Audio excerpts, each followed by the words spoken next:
dude on the Nets that shoots. He's lights out on three, but he can't shoot free throws very well.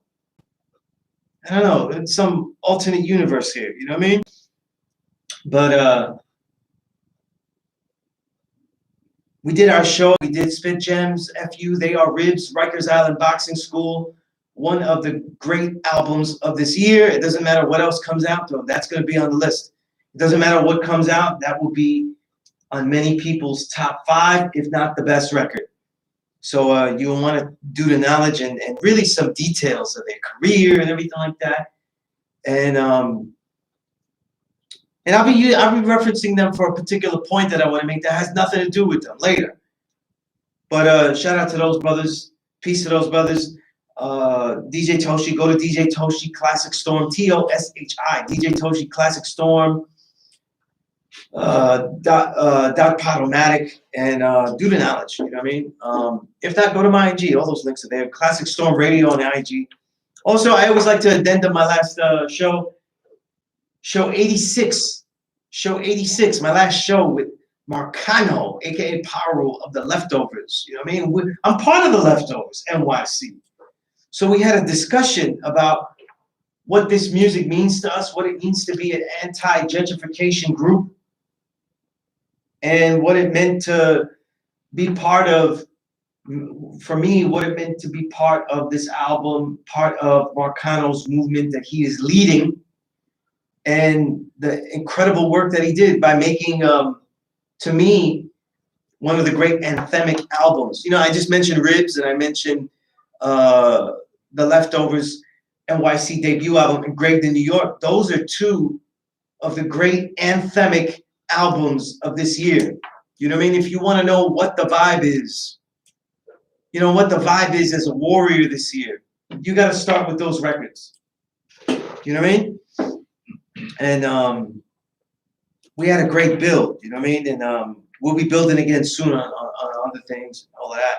So go back to that, and you know we're diehard Met fans, you know what I mean. So it was crazy to us that we were show 86, you know, 86 Mets, you know what I mean. That was dope. that was just dope, you know what I mean. In fact, I was supposed to have a show a long time ago though. Well, we deliberately canceled and did this on purpose though. No, but we didn't. But that's how it ended up. But hey, I'm trying to make it more chippy, more cheery. But really, what I'm going to do is make it more angry, because it could get depressed right now. This show I'm calling the Dark Ages Volume 3 build, because you know I have a whole bunch of them. You know, the Dark Ages, what I call the 2000s. Like I tell people, if you were having fun with music and you thought everything was hunky-dory and you loved every page of The Source and you loved every page of Double XL throughout the 2000s, though, you know what I mean? If you thought that 50 Cent was a prophet, you know, if you thought Eminem was a legend and he was the top tier of the game, then you are a victim of the Dark Ages. You're a victim.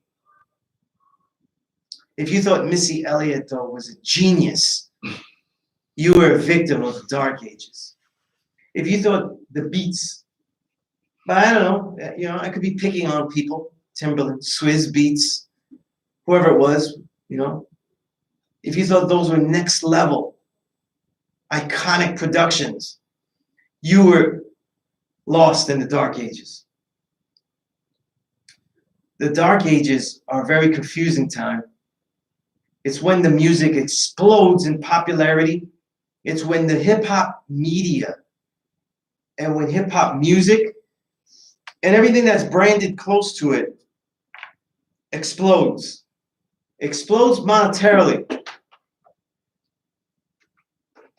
Issues of The Source start looking like Vogue magazine, you know what I mean? Like Cosmo, Bride, you know, like Bride's magazine. You know, they start looking thick as fuck, you know what I mean? 300-page magazines, you know what I mean? But that one page will be dedicated, though, to the leaders of that whole era. People talk shit. They want to sweat, and they want to sweat producers now. They go, oh yeah, I love Alchemist. I love Alchemist, though. Find me the articles about Alchemist in the 2000s. right? That's like a Jeopardy question, right? Right? Find me any articles about doom. Nothing. Everybody's sweating Jay Dilla. Find me articles about Jay Dilla in 2000, 2002, 2003, 2004. Before he died. Before he died. Find me something in the major magazines about Dilla. Nah, nothing. How about Madlib? Yeah, how about Madlib? West Coast. Everything West Coast is popular, right? Not like, New York, so underground and stuff. Nah, no, you're not gonna find anything there. No. What about that massive feature that these magazines did about Mad Villain? Nah, not gonna find that either in there. What about the features? About the movements? The features about the music becoming independent. You know what I mean? Don Pacino, Core Mega. I mentioned Core Mega very cleverly here. I want to say something positive about him because he had some tweets today that I didn't like. I didn't agree with. You know what I mean? I might mention them though if I get up to it though. Again, today's an angry show. It's the only way to talk about the Dark Ages and not be saddened by so much death. You know what I mean? I want to put these in perspective for you because people, they like to give homage though, and they hagiograph. They hagiograph. They make a Jesus Christ story out of people that didn't do that shit. Or they say other things that are extreme or not really true, or they try to be nice, you know what I mean? But I want to talk about all of this stuff. This episode is being driven and inspired by and necessary. And, I was telling my producer off air, man, I tried not to talk about this shit. Let's avoid this. Let's just talk about the great artists today, though. I booked countless artists, though. One of them, he took a trip. He went to another, he took a trip. He moved. He's not in New York anymore. So he's like, I prefer the physical. I was like, that's peace. I understand. No phone? Yeah. All right. That's peace. Close, get contact with somebody else though, but they go, no, I'm coming through later in the month, or later in 2 months. So we'll meet up then. All right. Next guest, they give me a better date. It's a better date. How about I do something in May? So, you got stuck with me talking about the Dark Ages here, but really because we have to talk about the deaths of two who I consider MCs that did not make music that I particularly cared for or loved. I gotta keep it real. Not some phony shit. You know what I mean? And yet I will tell you that the deaths of DMX and Black Rob, they sadden me because they bring to fruition things that I said at the point of their selling. And that means before you, listener, ever heard these artists, I was disagreeing with the way that they were packaged. You see? And that's why I said my perspective is different, because sometimes the packaging of the artist, because when you're in the media, and you're seeing things at the major magazines, you're seeing things packaged, and it's packaged so gruesomely, so disgustingly, so opportunistically, and against that artist's well-being, that you actually, in the back of your mind, it's messed up, but you're like, I hope this guy doesn't blow up, or this artist must be fake because he's being packaged in such a horribly cliche way. You know what I mean? Or you could see that the artist is getting no support from profession to profession. Let me say that again. This is a hip-hop thing. The artist needs support from profession to profession. You know why that's the case? It may not be the case with Barry White. He did his bid and he comes out, he gets into the recording studio and he says, this is it for me. But they didn't tell Barry White, I want you to keep that same hood energy. And I want you to sing songs, make some dance songs about the streets, about how it was to stick them up and how it was in the cell block. Did they tell that to Barry White? Does Barry White, is that what he was monologuing in the beginning of the shit? Oh, yeah, this is my Barry White. I can't go deeper than that. Maybe producer can help my vocals here. You know what I mean? But was he talking about? He's like, I got so much crime to give. You know what I mean? Nah, none of that. Lonely in the jail cell, none of that. But the profession to profession transition is much more different for the MC, particularly the MC that they are selling, because they by the 90s when I get in the game, they're not selling DJs. And in these dark ages, the 2000s, they're not selling DJs. It doesn't matter if they succeed, like RJD2. Remember him? This guy made a whole career instrumental stuff.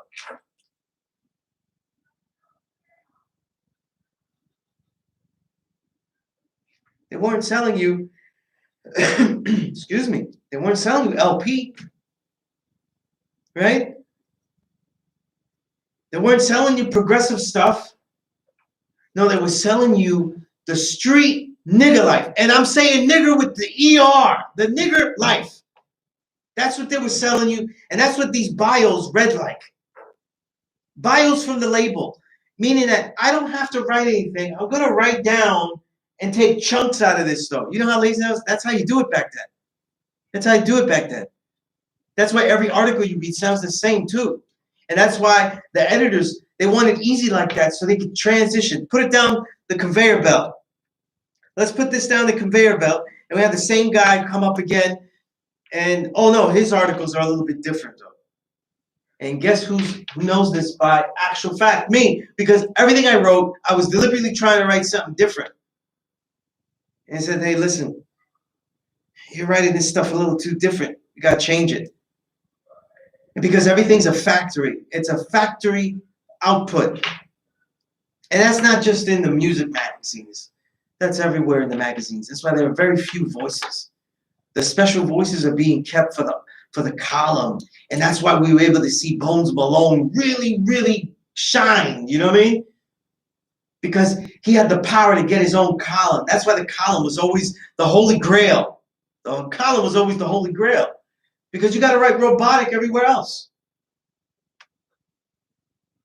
Maybe the feature of an artist, you could write something clever to intro him, you know? And then everybody would waste it, though. They talk about, before, as I was waiting for Havoc and Mobb Deep to show up, though, the light of the sun was beaming on the concrete. And they try to write some clever shit that has nothing to do with what they're going to talk about. You know what I mean? Try to get poetic, artistic. But it has nothing to do with the artist. So I always found problems with that too. But there wasn't much for a writer to do without sounding generic. And they shoveled it up. You get that bio, copy and paste, put that in there. That's who this is. And I'm going to say first, remembered imperfection. So that they be revered in positivity. DMX and Black Rob. A lot of the stories you hear from people are real true stories of goodwill, peace vibes, good people, you know, trying to make a career in something else.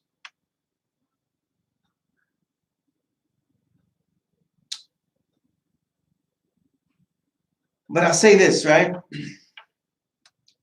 There's a concept that our people say, and I always have to say this to preface. They say, don't speak ill of the dead. And or only focusing on speaking well of the dead.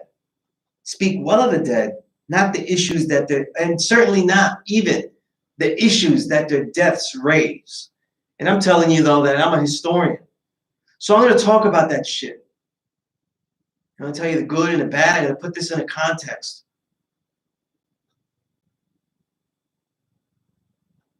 One of the contexts that people have been putting out, especially, particularly with Black Rob, but I really do think it applies to DMX in many ways as well, but not with a particular individual, is the evil Puffy thing. You know what I mean?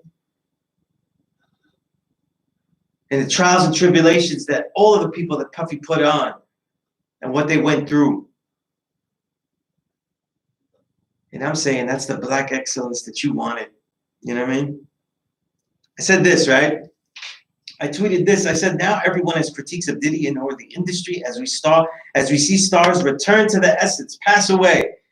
I properly named the 2000s the dark ages because nearly all fans, all you fans, fuck the fans too, right? Fuck them.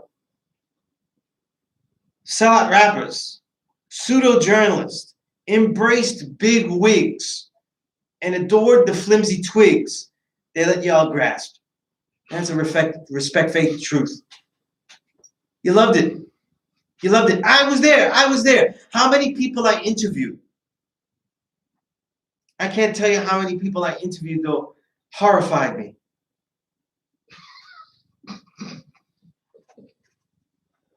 They horrified me. They're doing boom bap, and then 5 minutes later, I talked to them and said, "Let me do an interview with you." I still, my little publications, whether it was the ones I made up, the ones I was trying to pitch, right? And they said, "Yeah, maybe with this though, Diddy can see what I'm doing though." Or like, this is what Master P's and Low Limit is doing, so I gotta do this. So you're not gonna make good music. You're gonna make lots of bad music and put extra bad music on the album and fill it up to 77 minutes and 45 seconds, right? Remember? No Limit Records, though. They go all the way to the end, though. You can't scratch any piece of that shit. You have to hold the DVD like this, You gotta hold the DVD like this. You can't hold it from the bottom because the whole shit is songs. Just filler. Filler. I'm going to tell you something, though, how I was on the ball. My first published piece, though, was in college. And the name of the title was The 3 R's That Feed and Starve Hip Hop. That's what it was called. And the subtitle was Record Labels, R&B, and Radio. Now, tell me I don't hit hard, though. That's my first piece, though. That hits hard, though. You know what I mean? That first piece I had, though, was a Zion layup, like a Zion Williamson layup. You know what I'm saying? That shit went in. You know what I mean? Give me 2,500 words, though. Get the fuck out the way. And I Zion William laid it up.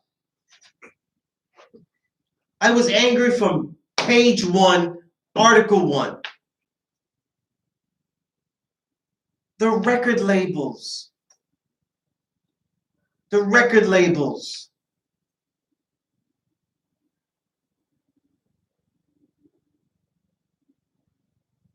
You cannot blame any one man for another man's entire life.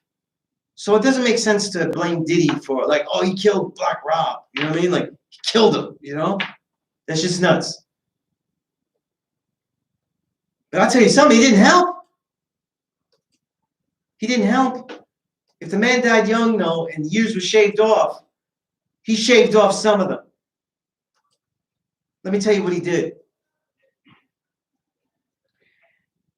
I find it ludicrous, when somebody dies, though, and people put a context. Black Rob was a talent who was able to do exactly what they were asking for MCs to do in this dark ages. We don't want you to rhyme, though. We want everything to have your essence, and we need catchy shit. Catchy shit. Make a jingle out of your entire hood life. And the master of it all time, is probably DMX. The master of it all time, is probably DMX.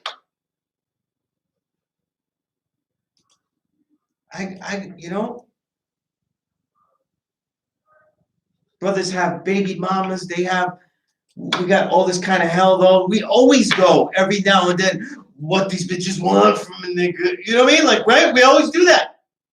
These are real life put into catchy choruses. Stop, drop, set them up, shot, right? Whatever, right? That's the streets. My producer here is all the way legal. And yet that chorus still applies to the way he maneuvers himself. You know what I mean? Get your WB merchandise. How do you think WB merchandise is moving though? Stop, drop, set them up, shop. That's the way you do it. This is the hood, the streets, the griminess stuff. This is the shit that people that are not part of it want to relate to. And the music transforms itself because the artists that start to come out there are smarter. They're smarter than the Eazy-E's. Ludacris has a degree in giving you shit that sounds stupid. He has more college education about this industry than me. You know what I mean? How can I give him something more frivolous? I learned this. What do they want? What these labels want, and we give them what they want.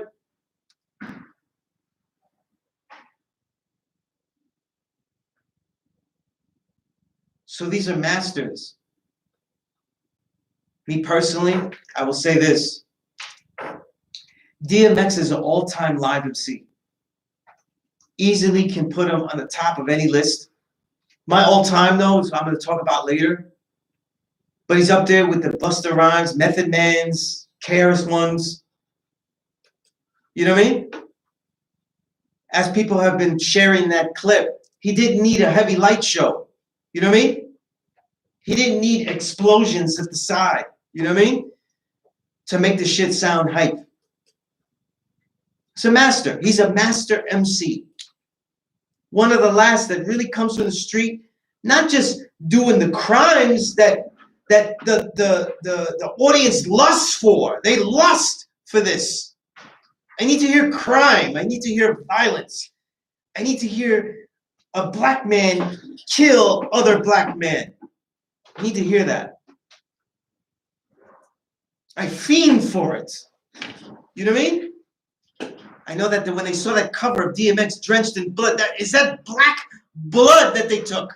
Is that real blood? Because the albums I was listening to with my white angst in suburbia, the blood usually would be a bat head's blood. You know what I mean? It'd be from a bat. Is that real black blood on him? You know what I mean? And better, hey, is it his blood? Hey, it should be his blood. Or a combination of those things. That's what they were selling you. I was at the labels. I was reading these press releases, and they sound like, wait a minute, Tupac just died, and you're selling us this, and they're selling it because they say, hey, DMX, if you feel comfortable, take that shirt off anytime you want. Anytime you want, take that shirt off. They support that. DMX, I want you to be a real nigga at all times. All times. And if it means, though, that you might drug yourself to death, be prolific in the studio. And I'll say it. I really feel that they released 2 albums because they thought they would kill him already. Those 98 albums, they pushed it out. I'd never seen anything. Remember, we never saw anything like that. Never saw anything like that. There's 2 things that you didn't see back then. And that 2 of the MCs that died on us very quickly, you saw.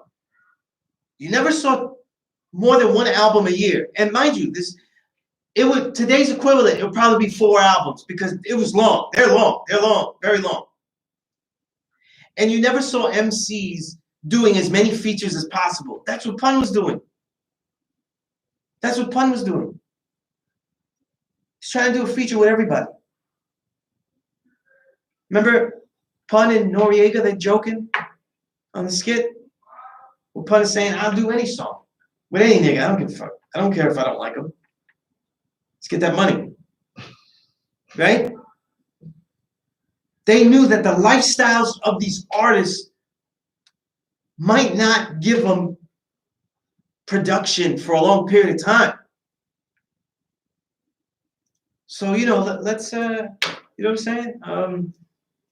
Let's exploit them as fast as possible. Can we get you in the studio? And Tupac sets a precedent for that because they realized that Tupac was making, you could argue, there's many arguments. I don't think Tupac was making mass amounts of music because he thought he was going to die. That's corny, and that's serializing the actual lyrics he was giving you, though. You know what I mean? If I die tonight, so I'm making 1,000 songs. Like, that shit's stupid. He was literally trying to get out of the death row contract. Okay? All of the research I've seen, that's more likely trying to get out of the death row contract. He wanted opportunities to do his own stuff. He was doing the One Nation album on the East Coast. There's a lot of things that he was doing, and Tupac was shifting into being an entrepreneur, right? Certainly what we would call branding, because he was doing the acting, he was doing all these different things, right? But if you read the way that they were pitching DMX in the beginning, the way that they were showing him, the way that they were using it, it was to replace the Tupac that people wanted, though. One nigga dies, we got the open door. Who is the next nigga? Ice Cube said it. He said they'll have a new nigga next year. Remember, he did this, you know, there's a spin move. Remember, he spin move, and he becomes, you know, he's all hammered out. Remember? True to the game, though. By the way, I think probably my second favorite video of all time. You know? Second favorite video of all time. You know what I mean? Mass Appeal is my favorite because of the grit, the vibe. I just love the grit that Guru had with everything. But what Ice Cube said is so true. And in 1994, I was saying this, and when I was writing this, though, I didn't think it was prophetic. I thought I was writing and representing what we thought, what we was listening to. It's 1994. You know what I mean? And industry rule number 4080, record company people are shady. I'm thinking like, yo, this is what these great legends I'm looking up to, who are the contemporaries, these greats I'm looking up to. This is what they're teaching us. I'm thinking the things that Guru was saying on Daily Operational. This is what I'm listening to you. You know what I mean? Because the 5% Nation takes other steps to get through to the brothers on the corners with the reps. And I was thinking, who are those people? Have I seen them? Because I don't know. I'm just a high school kid. You know what I mean? I don't know. I'm not in the street. I don't know. But I'm telling you, in the context of music now, a lot of people won't want to say this stuff. The two DMX albums are so much simpler than the music of that time.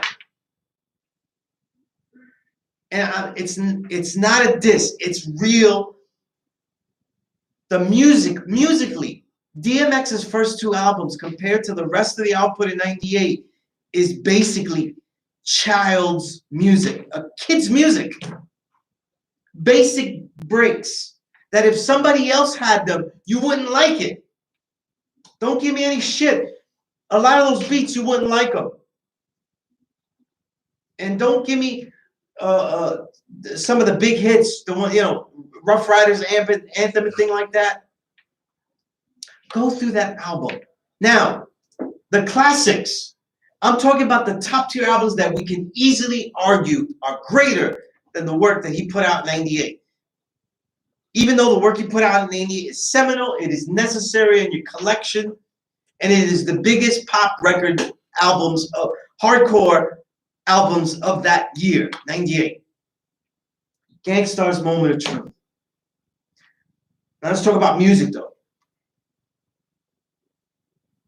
Moment of Truth. Primo knows exactly what he's doing.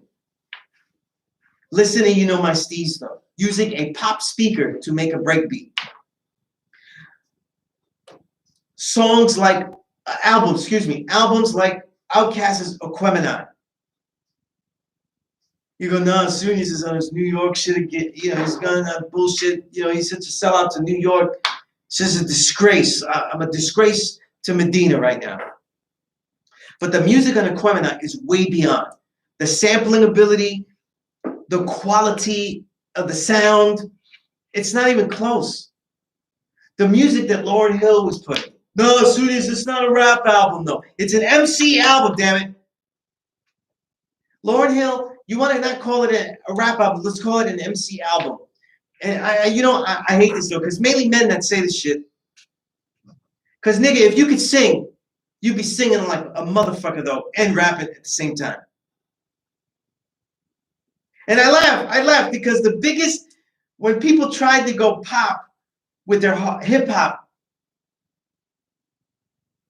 how many songs do we have to hear another nigga sing?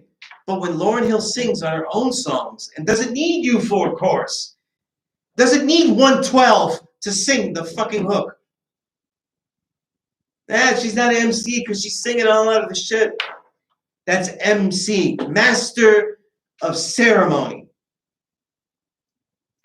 Because the way it looks though, a lot of people master in the ceremony by dancing like a damn coon. But the DMX albums are live albums. They are better live. They are designed for that audience. They are designed for the energy of it. But I'm telling you now that it was sold and it was written by the labels, their press releases, the media that wrote about it. It was sold to you as this is the vibe that you want from Tupac, of Tupac-like vibe, except that he's alive right now. And he's authentically street. The one issue that we had with Tupac is that he went to all ciphers. But no, we want him a little bit simpler. We want him grimy from the street and a fish out of water everywhere else. I'm telling you now, people love MCs like DMX. They love MCs like Ghostface because to so many, they look like a fish out of water everywhere they go. He's such a street nigga. He's such a soulful brother everywhere he goes, though. It's so crazy. It's like, oh my God, like he actually does that shit everywhere. Oh my God. Like he's like, everywhere. Oh my God. Like it's so grimy everywhere. I love it. It's such a vibe. You know what I mean? That's what made me so upset that I couldn't listen to those records. I didn't buy DMX's albums until years later. You know what I mean?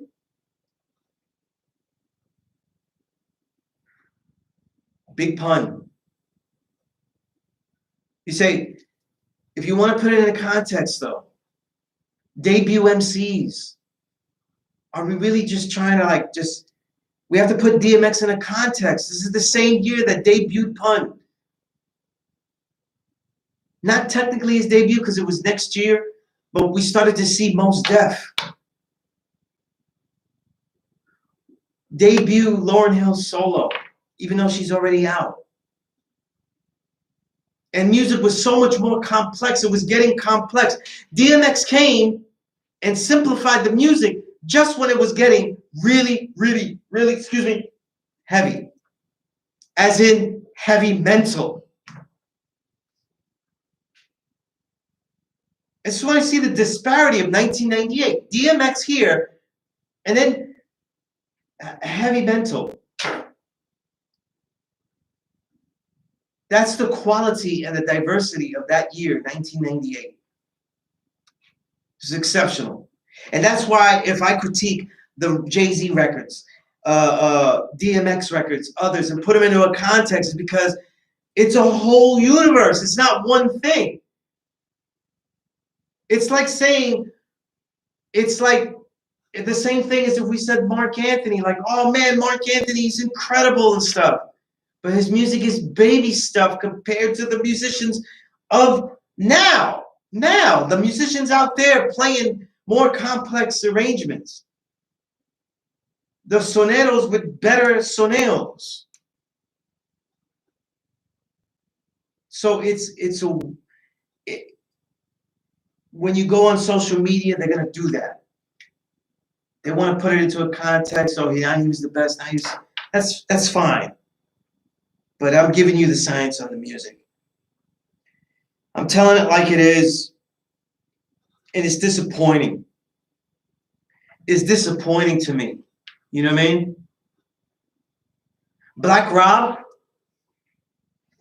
when I look at Black Rob, what disappoints me is because it was an MC that had the most intense, real portrait of the streets. And of a lot of blocks that people didn't talk about either. And as a Boricua, he also had that way of merging the black and the brown hoods in a way that others couldn't. He was doing that. But what was Puffy asking for? Hooks. You know what I mean? You can't, I'm sorry, you're not going to sit here and tell me that Life Story is a classic album. There's no fucking way. It's the best work that he has. And if you want to remember him, that's where you start. You know what I mean? A very small discography. You know, only 3 albums. Doug Down was giving him that shot, though, in 2010. But I feel that he already was made to make pop hooks. And I feel that's a degradation of the artist, though. You know what I mean? How difficult must it have been to be an artist like Black Rob, though, when they want you to go in that studio and make Whoa again and again. Make that shit again. Make that shit again. I'm going to tell you something. I'm going to look through this. Wait, there's a song. I'm going to tell you the one song, though, that to me holds the potential of Black Rob.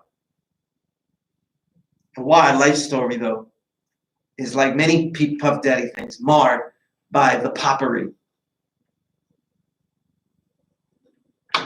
Listen, and you know, it's funny because it features another one that Diddy swallowed, though, BR. Remember that song, BR? Listen to that song, BR. Listen to his cadence, though, the intensity, the visuals. He didn't get to explore that vibe. That's the whole point of an album, though. You get to explore your best shit. That's not what Life Story is. That's not the albums he was allowed to make. He had to make albums that went here, that went there. Oh, you like bitches? Then let's do something with J-Lo, Spanish Fly. We don't need that. We don't need that. In the history, we can go back and erase that. When I get my time machine, though, you'll see. I'll get rid of it, though, and you'll be fine. You know what I mean? Nothing's going to change, though. Dykeman's still going to have hookah and hoes. It will not change the landscape of anything. You know what I mean? You don't need a song with fucking Carl Thomas singing on this shit.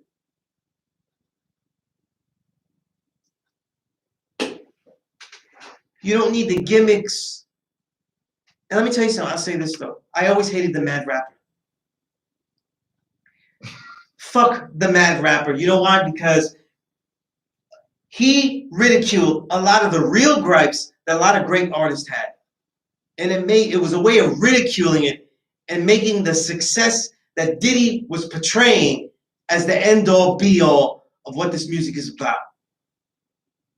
So fuck that corny fucking skit. Just like that shitty, worst Tony Montana fucking imitation I've ever heard in my life, though, on those Jay-Z albums, though. That shit doesn't even sound like Tony. Right? Doesn't sound like Tony. No one's gonna hear that and think it's Tony who's behind you. Fucking ridiculous. We didn't need to hear all this Diddy rapping on this shit. Most of the people on the Down the Line joint, they should have been off the line.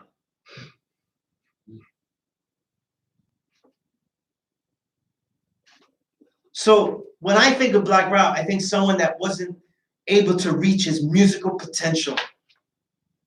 And all you care about, I'm saying you rhetorically, is that we got fun songs from a street nigga that's authentic. A1 checkbox. You know? But all we did was extract a black man out of the streets and didn't prepare him to have another career, but just said, give us the streets that you're still immersed in. Give it to us, nigger. Give it to us, nigger. Give the street life. So they don't give you a career. They don't give you anything. And then we have to deal with the wrong history. Let's go into some wrong history, though. So beefing about the Dark Ages. And I'll continue to do my best here. Notorious Big, the documentary on Netflix. That's where you start with the hagiography. Okay? Wrong histories. Telling it like it really didn't happen. Musical overrating. They started documentary and Diddy saying Biggie is the GOAT because I've never seen anything like it. I don't give a fuck what Diddy saw. What the fuck did he see? And then, you know, I find it funny because the two guys that have the, you know, that to me have lost credibility, Diddy and Mr. C, pause, they're the ones that keep telling you they never heard anything like it. Where the fuck were you in 1992-3 that you never heard something like Biggie? Like all great MCs, Biggie has a very unique combination. And yes, there's no one else like him, but there were many that were as good and like that. He said he's a spawn of Rock, KRS, G-Rap, and Kane. But we never heard anything like him. Last I checked, KRS-One was still in his prime those years. Go check the records. He just released Return of the Boom Bap. He's about to release a solo self-titled 1995 album. G-Rap, when was G-Rap not at a peak? Every single 90s album from G-Rap is essential. Gotta have it. I want to know what it was he was hearing. And by the way, I'm gonna give you a little tidbit to explain this to you. You remember the part in the Biggie documentary where they juxtapose a freestyle he had and play it over a jazz jazz drumming. Okay? I just want to tell you something. That didn't happen. That didn't happen. That never happened. He's actually not rapping to that. You know what I'm saying? You know what it's showing you? It's showing you that hip-hop has a very jazzed cadence and has a rhythmic flow.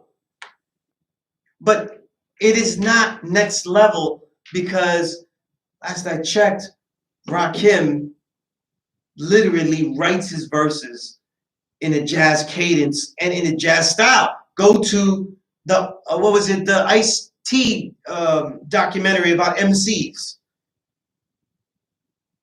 And select interviews when you can find them because he's expounded on this, Rakim.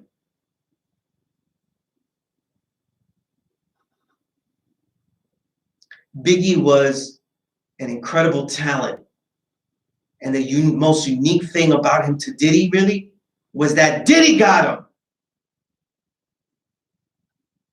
Diddy didn't get Kane. Diddy didn't get Rob. He certainly can't get KRS-One.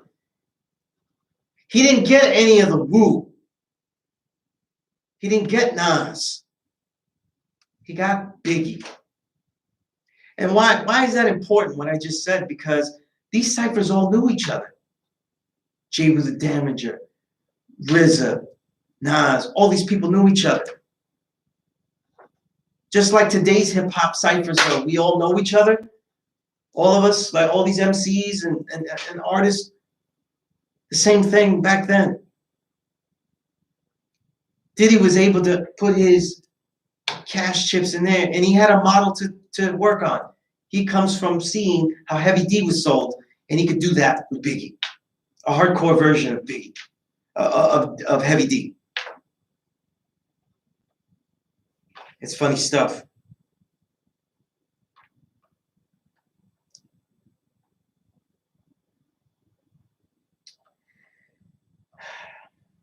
Let me read you some notes that I had. Some things to think about. I saw an interview with Tupac. And they're asking him whether he thinks he's a thug. You know, like people say, you think you're a thug, and he says that he was living in all these worlds. What I was mentioning before, right? But he says that we're all being pimped. It's how you're being pimped. And he said something very profound. He said, whether you work for someone else, though, or you're working by yourself, there's always something you're pimped, because you always have to sell yourself. You're always selling something. And in that way, we always have to work to not be pimped. And one of the hardest things that people will fail to accept in this hip hop is that for a lot of the most hardcore, I'm talking about real street MCs that become great artists, their level of being used is just like a trick. And they are on the same level as that custy consumer. Let's keep it real. They are on the same level. Custy's here? No. Artist is not here just because he's street. No, he's a trick. And he's being used right here. And so is the custy. They're eye to eye. And that's why you, artists, respect the consumer. Respect the person that's buying your records. Don't look down on him. The consumers look down just like a fucking custy nowadays. But all these artists that we love and stuff, when we look back at their history, they were struggling. And they were tricks. They were tricks for this label. They were tricks for the industry. And you know what's the dumbest excuse I hear? It's like, yo, that's just the way the industry is. Well, fuck that. Nothing changes when you accept it. You know what I mean? And every fan that says that, you're the worst type of fucking listener. You're the worst type of listener, because you're not a listener, though. You're living vicariously. And if you could rap like them, you'd bend over, pull down your pants, and say, sign me on the dotted line, though. That's the worst type of listener, the piece of shit like that. Yeah, that's the type of industry we're in, though. So, you know, black excellence, Diddy did his thing. And you celebrate the winners, though, and not any of the people that he stepped on that ladder, that human ladder that they stepped on to get to the top. It's black excellence, Jay Bay and shit. Jay Bay, it's black excellence. How dare you defy that?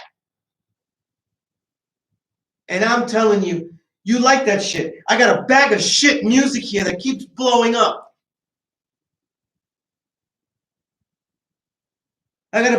We got a bag of music from Beyonce that's the most famous, fakest, revolutionary shit. But nobody calls around, right? Black Panther shit, all of that kind of shit. Nobody calls around. No, nobody's there. Nobody's around. Black excellence. Oh, how dare you? You know. So this is not just for you guys that are sweating Jay all day. It's for you bitches too, on that dumb shit. We're sweating black excellence, though. We look down on ourselves because, oh no, you know, we didn't couple our resources and buy all this shit that I decided to buy. What fucking Beyonce told me to buy. She told me to buy this shit. And then I got to look down on myself because I didn't buy the right product here. Well, what do I buy? We got to stick together and shit. But the fucking people you follow, though, they're doing ads for the white man. So where is it? What are we talking about here? And when these artists get big, they don't realize that they're talking to more people. Gone are the days of the Tupacs that realized that. Gone are the day and use the media not to promote themselves, but to actually explain what they're trying to do. Because they were artists. And the bigger your audience gets, the more that people need an explanation. That's what the media is for. That's what journalism is about, music journalism. Gone are the days of the Ice-T would make a home invasion album. He knew the white kids were listening. Everybody was being influenced, though. Didn't compromise the music, but boy, he'll explain it. Give you a great interview, a build.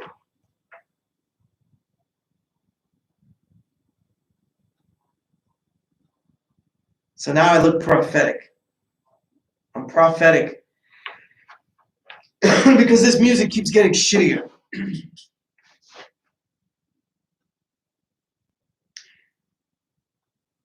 To end with this on DMX on a positive note,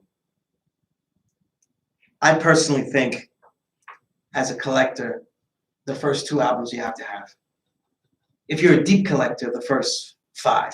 You know what I mean? And only because I really liked a lot of the songs after. You know what I mean? If you had the joy of watching him live, and I didn't. I told you I wasn't into DMX, so I wouldn't have caught him live. You know what I mean? But I end with this though. These artists, we gotta support them by also critiquing what they're doing. We have to support them by saying, this is great work. You know what I mean? But now you are an orator of the people. Okay? You are not a sacrificial lamb to live out every aspect of the people and then disperse it into song. It's a big difference, and it's very difficult for artists like DMX to do that. It certainly feels like he died for the sins of many, though, because people were eating it up. They loved the black trauma. They loved the hell that he was going through, but he made a lot of anthems. To me, DMX, somebody whose career is worth it just for that song Slippin'. How worthwhile is that song, right? One of the greatest hip-hop songs I've ever heard. It's up there with a lot of the other great songs. And despite music that was lesser, he still made great work. So I find that incredible as I look back on the catalog. You know what I mean? So Remembered Imperfection, DMX and Black Rob. Not just their work be revered in positivity, but that we think about what went wrong and what we demand of ourselves as listeners, as we have these forums of Twitter. And not just that we demand people and we say, oh, we got to buy a record, but that we understand that if we expect people and these MCs to be voices of us, that we also, you know what I mean? Don't expect them to just wallow in the pity that they orate about. And that's what happens with people like that. Talk about living and dying with the truth of your lyrics. And that's what's upsetting. You know what I mean? And people talk about their fame and stuff, but it was at the expense of music that they could have made even better. Especially with Black Rob. They could have made even greater music without the confines and constrictions of bullshit pop and its formats. I had some other things to talk about though, but I didn't know I was going to wail like this. But this is the Dark Ages Volume 3 build. This is a book I'm working on to detail all of these things, to analyze them, to give you a history of these 2000s with the media, how it was to be in the media, how I developed my style and my element through those years, and also analysis and science on music of all this music that happened in those 2000s, and all the great music that was missed, and putting everything into a context that I hope would put things in greater perspective. Also, in the day airing of this show, it's also the anniversary of the returning to the essence of a top 5 favorite of all time, a hero to me and my own twin brother, the God Guru. It's a piece of God, remembered in perfection. So on that note, until next time, there'll be a lot more stories to tell, writings to recite, and records to rewind and reminisce. I'm your host, your brother Sunez. And as always, the Power Show is a never respect fake broadcast. Peace.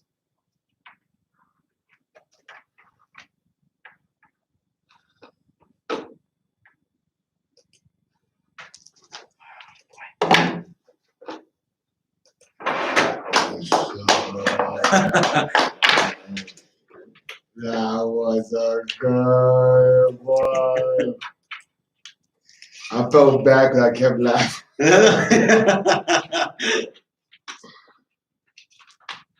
And those years, to be honest with you, is my drug years. So like 90, so I'm gonna say 99. So I kind of blank out. I lose, no lie to you. I don't tune back in until about 2004. I call it the darkest, but for my career, it really was like that. So I'm literally part of that when I say that, It was, I hated it. I hated it. I was reading a lot of magazines though, but in life-wise, I was on drugs like a motherfucker. So I didn't get to analyze heavy. One thing I remember about those years up until 98 to 2004 is Michael Jackson going to trial. Oh, yeah. Yeah. That some reason that shit stands out like a motherfucker to me.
S.STREET. Oh, pardon me. Let me stop the live. Ready to take the pictures? Yeah. Let's go. No, I had to take in the front. You take those all the time.